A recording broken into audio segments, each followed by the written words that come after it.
करते हैं। जो मेहमान हमारे साथ मौजूद हैं मैं उनका आप लोगों से तारुफ करा देता हूं।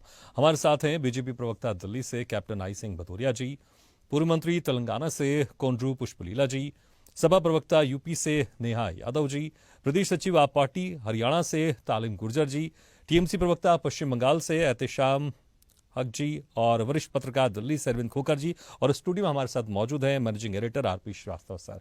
आप सभी मेहमानों का बहुत बहुत स्वागत है हमारे इस खास चर्चा में। सबसे पहले कैप्टन आई सिंह जी, जिस तरह से राहुल गांधी ने न्याय यात्रा में बयान दिया वो कहीं ना कहीं एक राजनीतिक बयान दे रहे थे वाराणसी के युवाओं को लेकर, एक राजनीतिक बयान था, इसमें कोई शक नहीं है। लेकिन जिस तरह से फिर आपके जो सांसद है मनोज तिवारी, उन्होंने एक व्यक्तिगत बयान दे डाला और नशे से उसको जोड़ दिया। क्या इस तरह के बयानों की आवश्यकता की क्या, मतलब इस तरह के बयानों की क्या जरूरत है? अगर राजनीति हो रही है तो राजनीति में कुछ अच्छे शब्दों का भी तो इस्तेमाल कर सकते हैं। अगर राजनीति में कोई आरोप लगा रहा है तो आप भी आरोप लगाइए, आप भी उसको डिफेंड कीजिए। लेकिन इस तरह के शब्द, इस तरह की बातों की क्या आवश्यकता है? देखिए भागीरथ जी,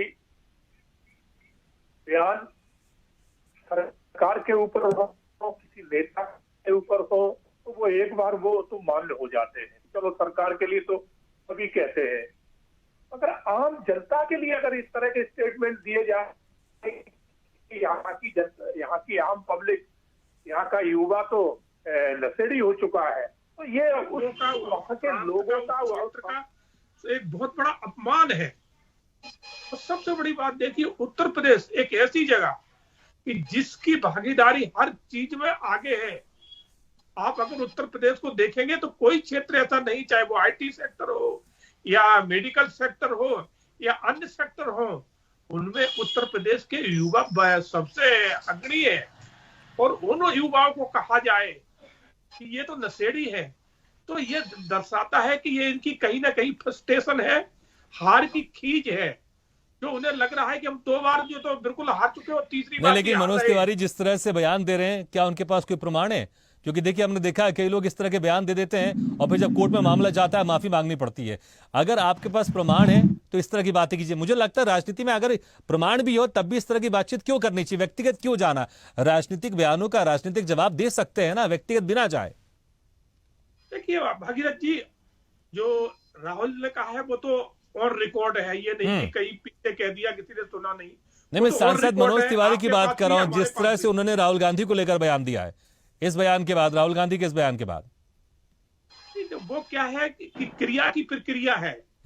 उन्होंने अगर आम जनता के लिए कहा है तो उसका जवाब तो देना पड़ेगा।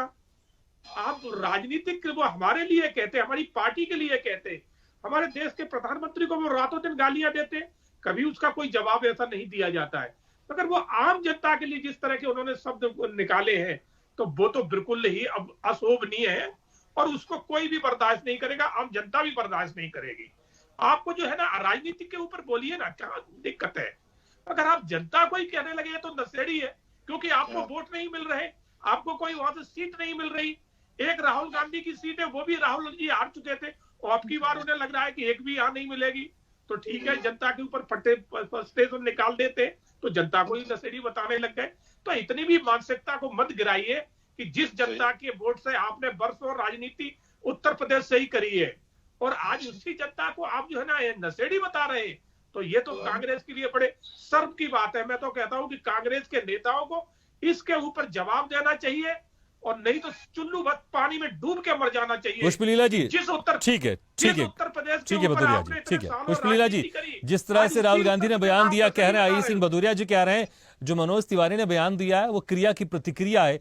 राहुल गांधी ने बयान दिया, जनता के बारे में इस तरह की बातें कही, इसलिए जो मनोज तिवारी सांसद उन्होंने भी अपनी प्रतिक्रिया दी है।